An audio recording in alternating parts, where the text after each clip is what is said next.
তুমি যদি এখন শিখে ফেলো টাকাটা কোথায় খরচ করব, কোথায় নয়, তাহলে ভবিষ্যতে কষ্ট কম হবে। চাহিদা না বাড়ালেও জীবন সুন্দর হবে।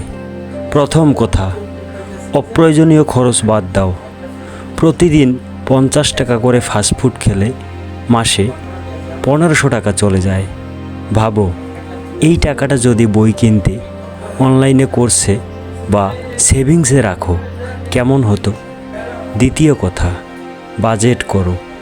মাসের শুরুতেই লিখে ফেলো খাবারে কত টাকা, যাতায়াতে কত টাকা, পড়ালেখায় কত। যেখানে খরচ লেখা হয় সেখানে অপচয় কমে। তৃতীয় কথা, আয় করার চেষ্টা করো। ছাত্র হলেও আজকাল অনেক উপায় আছে। অন্তত মোবাইল রিচার্জ, নোটবুক কেনা, এগুলো নিজের আয় থেকেই করতে পারো। চতুর্থ কথা, ঋণ এড়িয়ে চলো। বন্ধুর কাছ থেকে ধার নিয়ে শখ মেটানো এক ধরনের ভুল অভ্যাস। পরিস্থিতি না বুঝে ধার করা ভবিষ্যতের চরম চাপ তৈরি করে।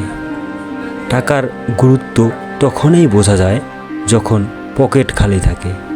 তাই ছাত্র জীবনেই শিখে ফেলো কিভাবে টাকার বন্ধু হওয়া যায়, কৃতদাস নয়। নিজেকে প্রশ্ন করো, আজ যা খরচ করলাম সেটা কি সত্যিই দরকার ছিল? মনে রেখো, টাকার অভাব নয়, ব্যবস্থাপনার অভাব মানুষকে দুর্বল করে তোলে।